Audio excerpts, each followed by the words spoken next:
총선이 아빠 김용봉, 난 신앙철 아빠 신현기. 이영근입니다. 큰아들이. 저 영우 아버지 되는 사람입니다. 조유섭 아빠, 진영이 아빠. 성함은 김성복. 생각나지요. 그 아들, 딸만 낳다가 아들 가졌는데 요번에도 딸이 못 할까 했는데 네 엄마, 아빠, 동생한테 신경 써주고 고맙고. 부모로서 이렇게 뭔가를 충분하게 해줘야 되는데 그런 것도 못 해주고 그래서 참 마음이 아픕니다. 아들이라는 것은 어느 누가 바꿀 수도 없는 것이고 크게 뭐 도와주지도 못했고 했는데 그들이 알아서 잘 커가지고. 계속 부족한 게 부모 마음 아닐까요? 죽는 순간까지. 제가 그런 마음으로 살고 있어요. 계속 부족한 거예요. 너무 엄하게 했던 게 그게 좀 미안하다. 미안해.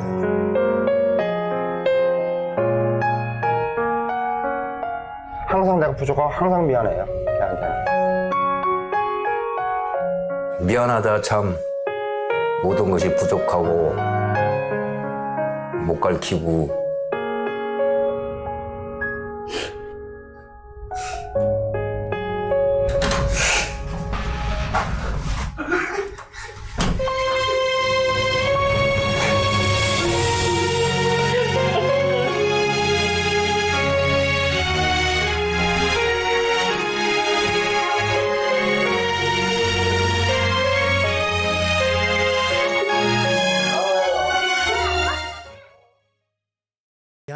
미안하다 계속 그 부모님의 아버지의 입에서 계속해서 흘러나오는 말이 미안하다였어요.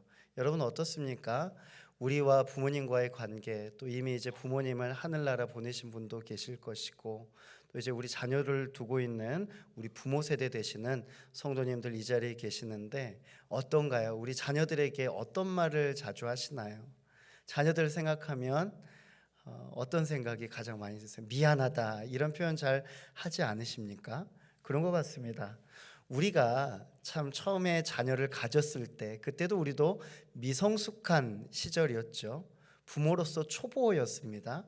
그렇기 때문에 우리가 자녀를 우리 품에 안았을 때 내 최선을 다해서 가르친다라고 하지만 때로는 제대로 키울 수 없었고 제대로 가르칠 수가 없었습니다. 이렇게 살아가다 보니까 나중에 자녀들이 장년이 되고 분가하고 나니까 이제 생각이 나는 거예요. 아, 이렇게 키웠어야 됐는데, 아, 저렇게 했으면 훨씬 더 우리 자녀가 훨씬 더 사랑받고 자랐을 텐데. 언제나 우리 마음 가운데서는 늘 아쉬움이 남는 것 같습니다. 여러분, 이 세상에서 가장 아름다운 영어 단어 뭔지 아시죠? 네, 청소년들한테 제가 물어봤거든요. 이 세상에서 가장 아름다운 영어 단어가 뭐니? 하고 물었더니 단번에 대답을 하더라고요. 치킨이요. 그렇게 얘기를 하더라고요. 여러분 어떻습니까? 여러분이 생각할 때 여러분이 가장 아름답다라고 생각하는 영어 단어는 무엇입니까? 조사를 했거든요. 조사를 했는데 1위가 mother이었습니다. 엄마, 부모님이라는 뜻이죠. 부모님. 부모님이 가장 귀한 존재다라는 것이죠. 요즘에 인플루언서가 참 많습니다. 인플루언서, 영향력을 미치는 사람이죠. 대중에게 참 많은 이들에게 삶의 패턴을 다 미치게 됩니다. 이들의 삶의 영향력을 볼 때 얼마나 강력한지요. 우리 자녀들의 핸드폰 속에도 그 연예인들의 모습이 담겨져 있고 연예인들의 영상을 보고 때로는 연예인들의 그 모든 것들을 다 본인들이 가지고 싶어하는 경우를 봅니다. 근데 여러분 곰곰이 생각해 보십시오. 여러분의 자녀들 가운데 여러분의 자녀들이 가장 좋아하는 것이 무엇일까요? 가장 좋아하는 연예인 다 있다 치더라도 가장 좋아하고 사랑하고 언제나 마음 가운데 담겨두고 있는 분은 부모님입니다. 우리 자녀들은요, 부모님을 가장 마음에 두고 있는 거예요. 평소에 생각할 때는 틱틱거리고 때로는 내 마음을 속상하게 하더라도 자녀의 마음 가운데 가장 중심에 있는 것은 바로 부모님입니다. 세상에 어떤 사람보다도 강력한 영향력, 자녀들의 인플루언서는 바로 부모님 되신다라는 것이죠. 여러분의 자녀들 얼마나 부모님 닮았습니까? 그리고 여러분의 부모님 얼마나 여러분이 닮았습니까? 그런 겁니다. 생물학적으로 닮은 것뿐만이 아니라 우리가 함께 생활에 나아가다 보면 가치관을 담게 되고 삶의 여러 가지 이야기들을 함께 공유하게 되는 것이죠. 요즘 다음 세대의 위기란 말을 참 많이 합니다. 다음 세대 큰일 났다, 어떡하냐. 정말로 실제로 보면 그렇습니다. 자녀들의 모습을 보며 얼마나 안타까운지 모르겠습니다. 그런데 제가 지난 수요 저녁 예배 때도 말씀을 드렸는데, 이러한 말은 지난 세대에도 지지난 세대에도 계속해서 회자되었던 말입니다. 기원전 1700년경에 수메르 점토반에 기록된 내용입니다. 요즘 젊은이들은 너무 버릇이 없다. 기원전 1700년경이래요. 그런데 이것뿐만이 아니라 계속해서 이후 세대에도 동일한 이야기를 합니다. 다음 세대에 대한 걱정을 하는 것이죠. 기성세대가 보았을 때 다음 세대는 완전히 불완전한 세대입니다. 왜 그럴까요? 우리는 다 갖추었잖아요. 우리는 지금 살아가고 있잖아요. 근데 우리 자녀들 어떻습니까? 이제 한참 살아가야 되고 아직 삶의 터전 붙잡지도 못하고 있고, 어떻게 하면 이들의 자녀들이 잘 살아갈 수 있을까 노심초사하는 것이 바로 부모님들의 마음이잖아요. 매스컴에 등장하는 여러 사회적 이슈들을 보면 그 이슈의 중심에 우리 청소년들이 등장을 합니다. 학교 생활 가운데서의 폭행이 나타나고요. 그들의 음주, 흡연, 그뿐만 아니라 같은 친구들끼리 이루어지는 여러 가지 폭행, 성폭행, 성추행, 이런 것들이 자녀 세대에 일어나고 있다라는 것입니다. 그것들을 보면서 우리 부모 세대들은 자녀 세대들에게 손가락질합니다. 왜 저러나, 저렇게 해서 어떻게 하나, 이렇게 이야기를 합니다. 그런데 청소년들이 왜 그렇게 행동하고 있는 것일까요? 청소년의 행동은 과연 누구를 닮았습니까? 바로 우리 부모 세대를 닮은 것이죠. 우리 어른 세대를 닮은 것이죠. 그 행동이 누구를 닮았겠습니까? 다 보고 자란 것들 그대로 행하게 되는 것입니다. 다음 세대들은 어른을 주목하고 있습니다. 그리고 그것을 닮아가고 있습니다. 부모는 모두 자기 자녀가 잘 되기를 바랍니다. 이 가운데서 자녀 잘못되기를 바라는 분 누가 있겠습니까? 그렇기 때문에 우리는 허리띠를 꽉 졸라맵니다. 허리띠를 꽉 졸라매고 자녀들을 위해서 열심히 살아갑니다. 자녀들을 위해서 여기저기 일하러 다닙니다. 그리고 많이 모읍니다. 여러분, 그거 갖고 무엇 하겠습니까?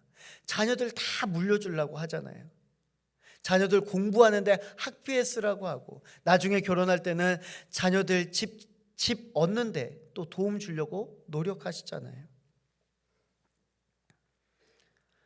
그런데 우리가 이러면서 간과하고 있는 것이 하나가 있다라는 것이죠. 우리 자녀들을 위해서 살아가고 있는 것인데 실제로 우리 자녀와 살아가는 시간은 너무나 부족하다라는 겁니다. 그렇기 때문에 내가 부모된 나로서 자녀에게 영향력을 미쳐야 되는데 영향력을 미치지 못하는 거예요. 자녀가 잘 되기 위해서 모든 것들을 다 쏟아주는데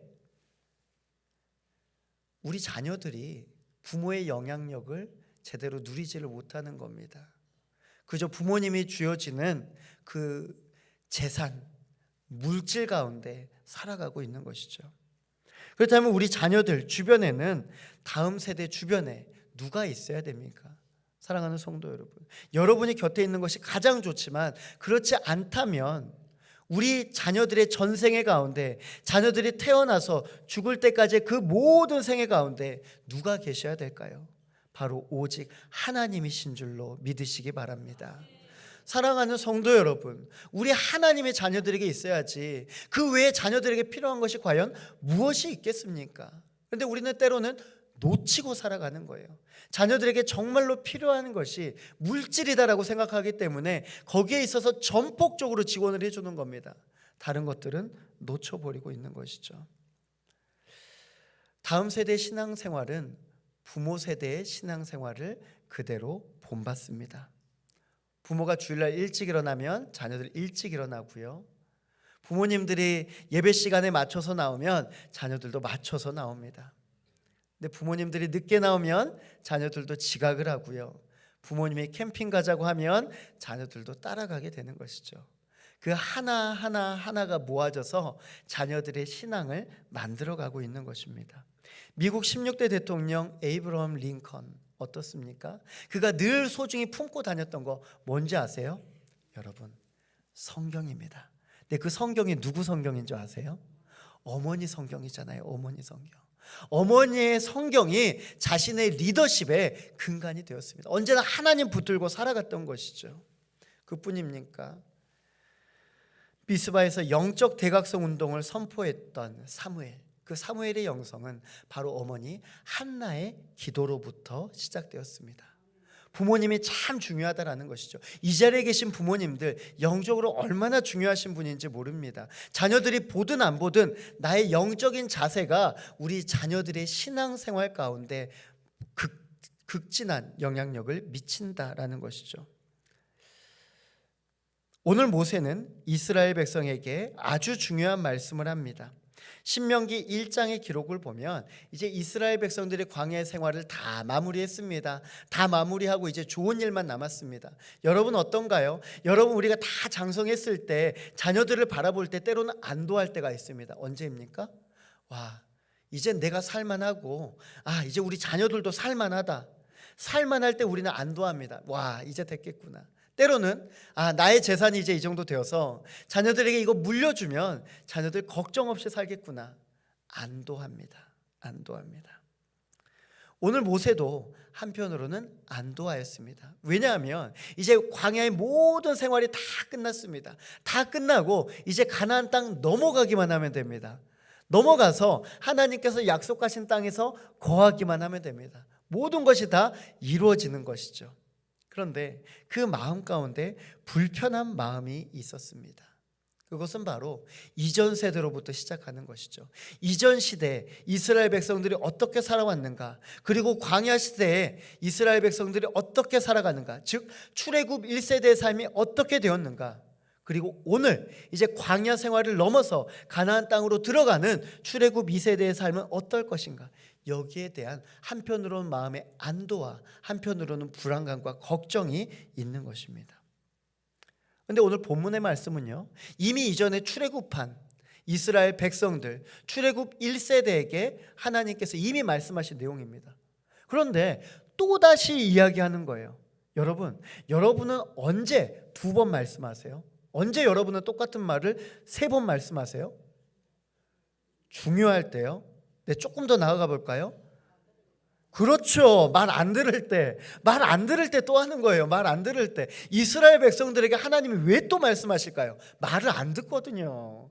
하나님의 말씀 한 번 했으면 들으면 좋은데 2번 하면 들으면 좋은데, 여러분 출애굽의 역사를 보십시오. 광야 생활의 40년 역사를 보십시오. 그렇게 말을 안 듣는 민족이 있을 수가 없습니다. 이스라엘 백성이 그런 민족이에요. 하나님이 말씀하시고 듣지를 않습니다. 그랬더니 오늘요, 하나님께서 모세를 통하여서 다시 한번 말씀하십니다. 누구에게 말씀하신지 아세요? 출애굽 2세대에게 말씀하세요. 출애굽 1세대에게 계속 말씀했는데 말 안 듣잖아요. 이제 출애굽 2세대에게 얘기를 하는 거예요. 너희는 가나안 땅에 가서 어떻게 살아가야 된다라는 신앙의 지침을 지금 말씀하여 주시는 것이죠. 출애굽 2세대는 광야에서 태어난 세대입니다. 그렇기 때문에 애굽의 삶을 경험하지 못했습니다. 그저 그들의 삶 가운데 익숙한 환경이 광야였습니다. 광야가 그들의 놀이터였습니다. 그리고 목마름이 그들에게 당연한 것이었고요, 만나가 그들에게 유일한 식사였습니다. 다른 메뉴 생각할 것도 없었습니다. 집이 없는 것이 당연하였습니다. 옮겨 다니는 것 당연하였습니다. 그리고 눈앞에 떠있는 구름 기둥과 불 기둥이 그들에게는 우리가 바라보는 자연만큼이나 너무나 당연한 것이었습니다. 하나님께서 언제나 지켜보는 삶, 그것이 언제나 당연한 삶이었습니다. 사랑하는 성도 여러분, 오늘 우리의 삶은 어떻습니까? 오늘 우리의 고백은 어떻습니까? 우리의 신앙이 언제나 하나님께서 바라보시는 삶, 이것이 당연한 삶이 되실 줄로 믿습니다. 그런데 오늘 너무나 당연했던 것 중에 하나가 틀어지게 됩니다. 그 하나가 바로 모세입니다. 모세가 이전까지는 쭉 함께 했는데 가나안 땅에 못 들어간다고 그래요. 헤어져야 된다고 그럽니다. 근데 모세 입장에서 너무나 당혹스럽고 이스라엘 백성들에게도 너무나 당혹스럽습니다. 어떻게 할까? 어떻게 할까? 이들에게는 이제 중요한 문제가 하나 남았습니다. 모세가 없이도 어떻게 가나안 땅에 살아가야 되는가? 어떻게 살아갈 수 있을 것인가? 아, 중요한 것은 신앙이구나. 신앙이구나. 여러분, 우리가 없이도 우리의 자녀 세대가 잘 살아가기 위해서는 뭐가 필요할까요? 여러분, 신앙인 줄로 믿으시기 바랍니다. 우리 자녀들에게 분명히 필요한 것 바로 신앙. 광야에서 태어난 출애굽 2세대는 하나님을 알았습니다. 출애굽 1세대를 바라보며 자랐죠. 근데 출애굽 1세대의 하나님 어떤 하나님으로 나타납니까? 화난 하나님, 분노한 하나님, 책망하는 하나님. 좋은 하나님을 별로 보지를 못합니다. 꾸짖는 하나님, 어쩌다가 만나 주시는 하나님, 매출하게 주시는 하나님, 물 주시는 하나님, 그것도 한시적으로요. 말씀하시는 게 무엇입니까? 여러분, 우리가 신앙 안에 먼저 잘 거해야 될 줄로 믿습니다. 출애굽 1세대가 신앙생활 잘했다면, 출애굽 1세대가 하나님 잘 따랐다면 과연 그 세대는 어떻게 되었을까요? 광야의 생활 시간 자체부터가 달라졌을 겁니다. 그렇다면 오늘 우리가 아까 영상에서 보았던 것처럼 미안하다. 우리 한편으로 우리 마음 갖고 있잖아요. 우리 자녀들에게 미안하다. 여러분, 미안할 필요 없습니다. 이제부터라도 우리가 신앙 가운데 거하시기를 주님의 이름으로 간절히 축원합니다. 부모 세대의 실수를 반복하지 않고 이제는 말씀 가운데 이제 바로 서라라는 것이죠. 1절에서 2절은 말씀합니다. 이는 곧 너희의 하나님 여호와께서 너희에게 가르치라고 명하신 명령과 규례와 법도라. 너희가 건너가서 차지할 땅에서 행할 것이니 곧 너와 내 아들과 내 손자들이 평생에 내 하나님 여호와를 경외하며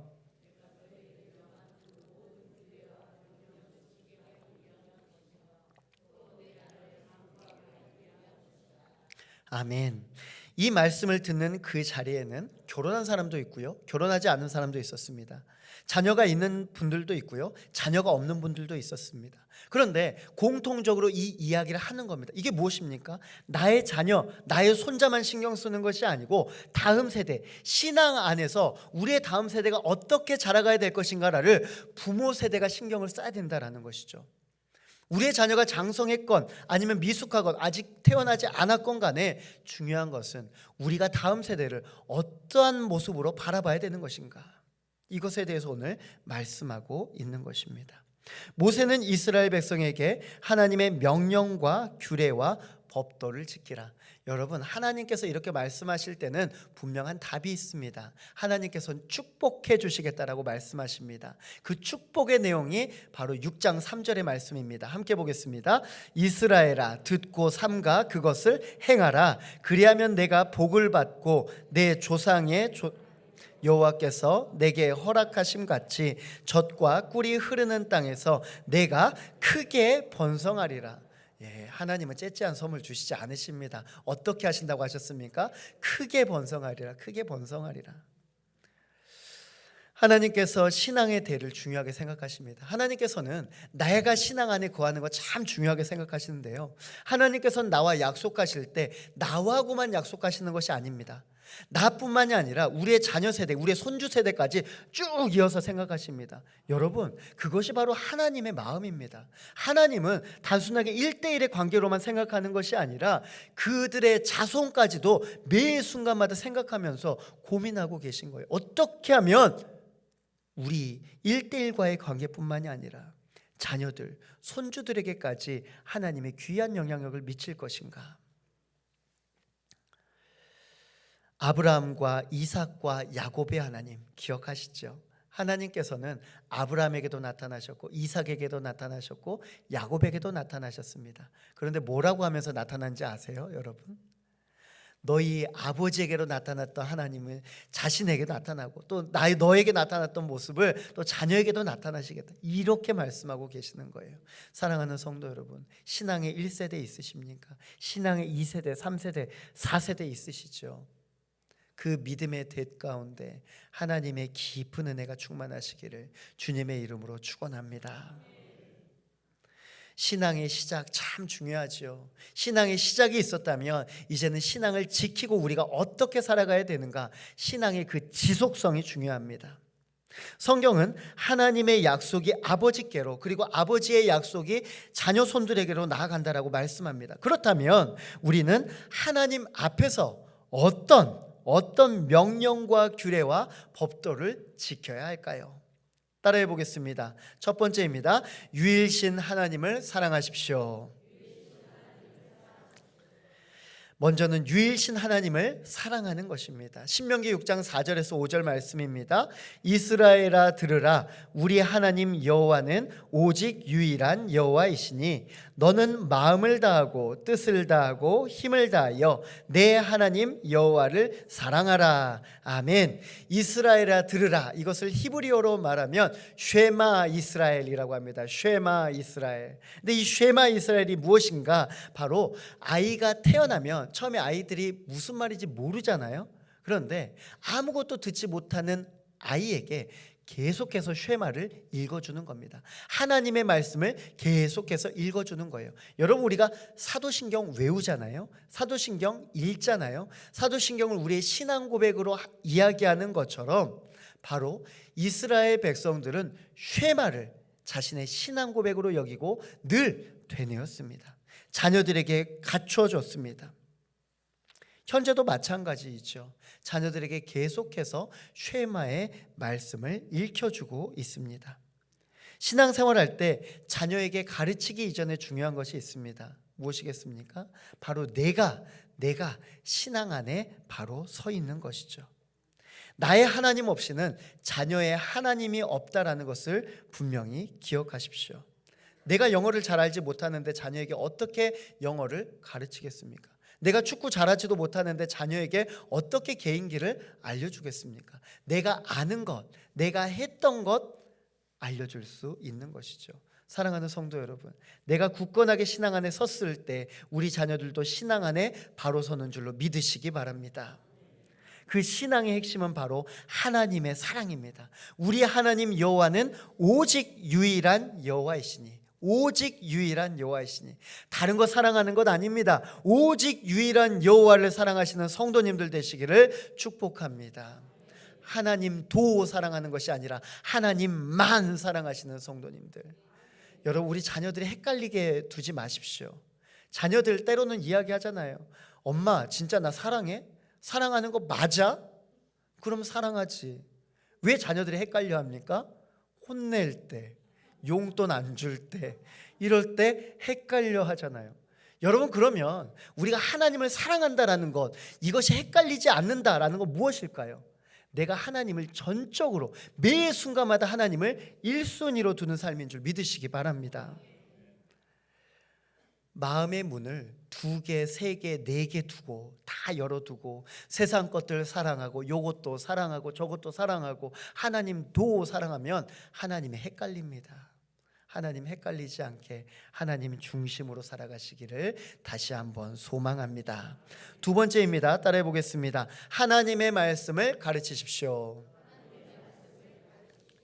네, 또한 하나님께서는 이 말씀을 부모가 마음에 새기고 자녀들에게 가르치라라고 말씀합니다. 신명기 6장 6절에서 7절의 말씀입니다.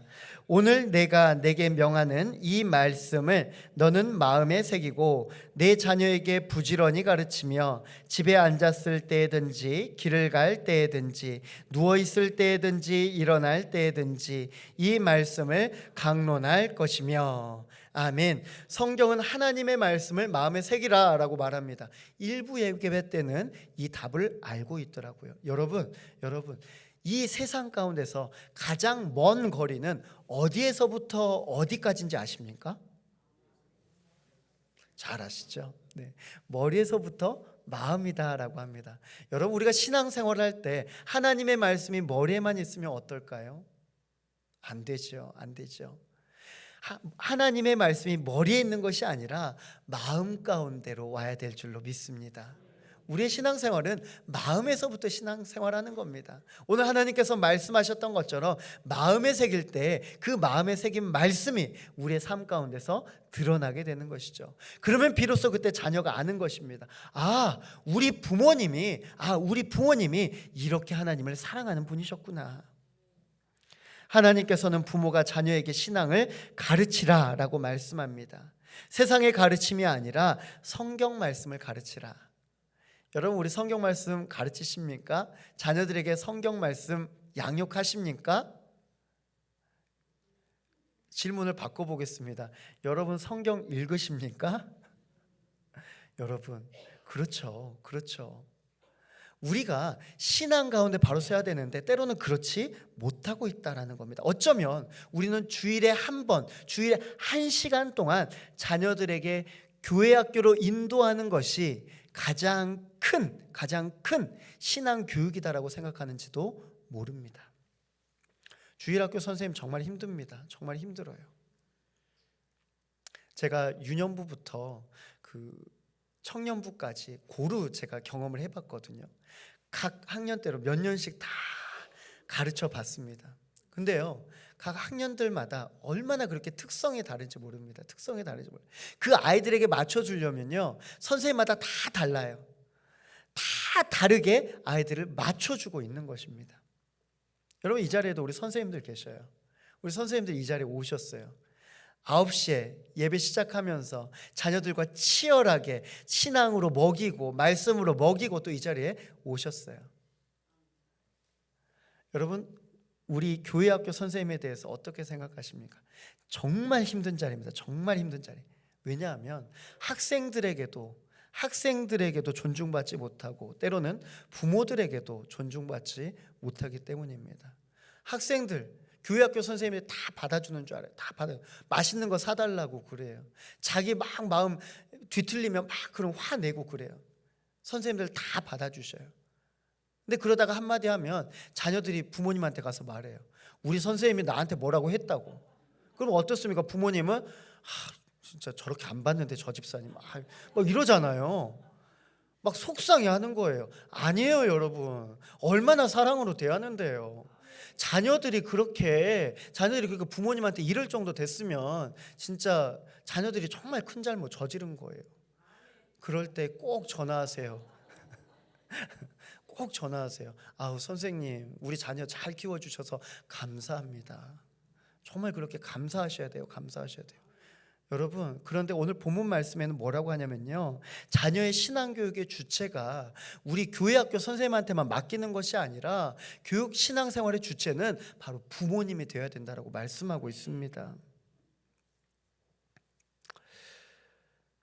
이상하게 세상의 교육에는 그렇게 여러 가지로 관여를 하는데 교회 교육에는, 교회학교 교육에는 그렇게 관심이 없을 수가 없어요.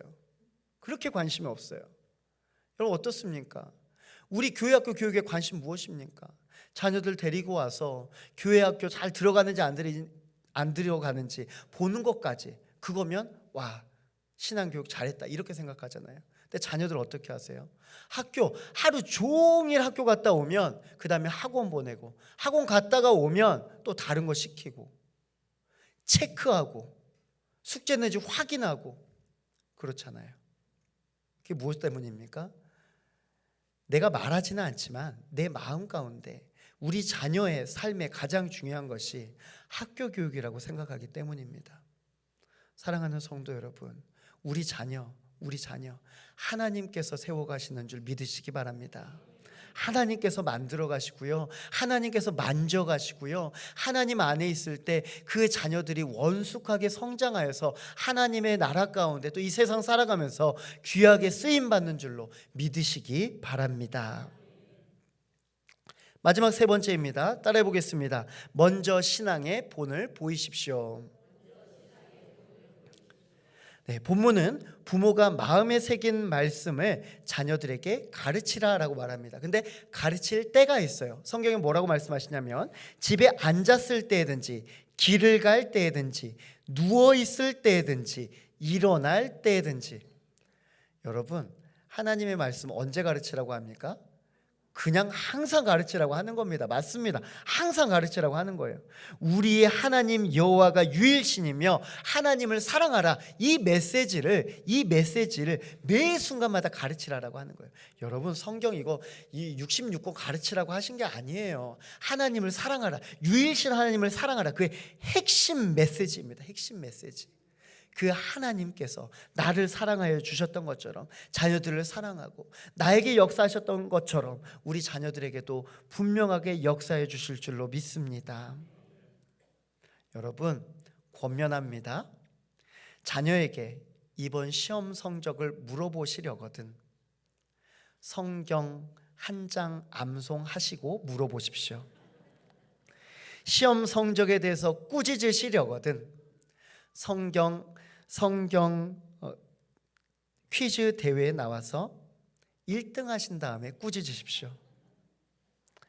여러분, 우리 신앙생활 가운데 정말 중요한 게 뭐냐면요, 교회 생활이 중요한 것이 아니라 우리 자녀들이 세상 가운데서 하나님 중심으로 어떻게 살아가야 될 것인가, 거기에 대한 고민을 가지고 자녀들을 위해서 기도하시는 부모님 되시기를 바랍니다. 다니엘은 하루에 3번 깊이 말씀을 묵상하고 기도하였습니다. 근데 하나님께서 지혜 주셨어요. 그래서 나라를 통치할 수 있었습니다. 무엇입니까? 여러분, 우리 자녀들 하나님 가운데 있을 때 이 세상 가운데 우뚝 서 가기를 주님의 이름으로 간절히 축복합니다. 신명기 6장 8절에서 9절은 말씀합니다. 너는 또 그것을 내 손목에 매어 기호를 삼으며 내 미간에 붙여 표로 삼고 또 내 집 문설주와 바깥문에 기록할지니라. 아멘. 유대인들이 이 말씀을 그대로 시행합니다. 그것이 무엇이었냐면 바로 테필린과 메주사입니다. 테필린과 메주사. 이게 무엇인가? 이 테필린 보이시죠? 머리에다가 이렇게 쓰는 겁니다. 머리에 쓰는 건데요, 양피지에 쓴 성구를 두루마리에다 딱 적은 후에 이것을 다 접습니다. 접어서 이 까만 상자 안에 넣어두는 거예요. 그래서 이걸 가지고 다니는 겁니다. 그리고 메주사는 집의 문설주와 바깥문 그리고 현관에 붙여두는 것입니다. 이게 어디에 붙어 있냐면 그냥 일종의 자기 집에만 있는 것이 아니라 관공서에도 있고요, 호텔 같은 데서도 다 집안 문패에 이게 붙여져 있다는 거예요. 하나님의 말씀이 붙여져 있다는 거. 이것이 무엇을 뜻합니까? 우리는 손과 발을 많이 사용합니다. 손을 볼 때마다 무엇이죠? 아, 내가 그리스도인이구나. 내 손에 매어 있는 것을 보고 아, 나는 그리스도인이구나. 그래, 그리스도인답게 살아가야지. 미간에 쓰여 있는 상자를 보고 뭐라고 하겠습니까? 아, 맞아. 아, 맞아. 저 사람은 그리스도인이지. 나를 볼 때 상대방이 그렇게 이야기하는 겁니다. 아, 저분은 그리스도인이지. 나를 노출시키는 겁니다. 그리스도인인 것을 매 순간마다 노출시키는 것. 그리고 집 문설주에다가 붙이라는 것. 그것이 무엇입니까? 바로 우리의 가정이 믿음의 가정이다라는 것을 선포하는 겁니다. 여호수아의 유언이 무엇입니까? 나와 내 집은 오직 여호와를 섬기겠노라. 사랑하는 성도 여러분, 오늘 믿음의 결단을 가지시기를 바랍니다. 따라해 보겠습니다. 오직 나와 내 집은 여호와를 섬기겠습니다. 오직 이 믿음의 결단이 성도님들의 삶 가운데 가득하시기를 축복합니다. 요즘 신앙을 숨기며 사는 성도님들이 더러 있습니다. 신앙을 보여주고 싶지 않습니다. 내가 그리스도인이라는 것을 보여주면 왠지 손해볼 것 같아서요. 여러분, 신앙인으로서 살아가는 게 손해볼 것 단 하나라도 있을까요? 그것은 세상적인 시각입니다. 내가 밝히 드러낼 때, 내가 그리스도인으로 밝히 드러낼 때 하나님께서 우리의 모든 전생애를 책임져 주실 줄로 믿습니다. 우리의 부모님은 우리에게 참 많은 영향을 미쳤습니다. 아까 보았던 영상처럼 미안하다. 그런데 여러분, 미안하지 않잖아요. 우리 부모님을 향할 때 감사한 것 얼마나 많습니까? 여러분, 부모님 정말 내가 짜장면 먹고 싶다고 했을 때 정말 돈이 없어갖고 우리에게는 짜장면 주시지만 부모님 어떻습니까? 안 드셔요. 배부르다고 하셔요. 근데 요즘 부모님들 어떻습니까? 자녀들 짜장면 먹고 싶다고 하면 어떻습니까? 짜장면 사줘요. 자신은 간짜장 먹어요. 그럼 어떻습니까? 이제 달라졌어요. 자녀들 급식 먹을 때 우리는 맛있는 거 사 먹으러 나간다고요. 여러분 그것이 무엇입니까? 그것은 우리의 신앙의 중심 자세가 무엇인가? 신앙의 중심인가? 이전 세대의 부모님의 행동을 답습하라는 것이 아니라 부모 세대의 그 신앙의 중심을 우리가 닮아가자라는 것이죠. 우리는 부모 세대입니다. 이제 다음 부모 세대로 살아갈 때 사랑하는 성도님들, 온전히 우리가 주뜻 가운데 주님 붙들면서 내가 먼저 신앙 안에 바로 서고 자녀들 신앙 안에서 기도하고 언제나 우리의 신앙을 자녀들에게 노출시키면서 언제든 자녀들이 주님 앞으로 돌아올 수 있도록 열린 마음으로 사랑해 주시는 복된 성도님들 되시기를 주님의 이름으로 간절히 축복합니다.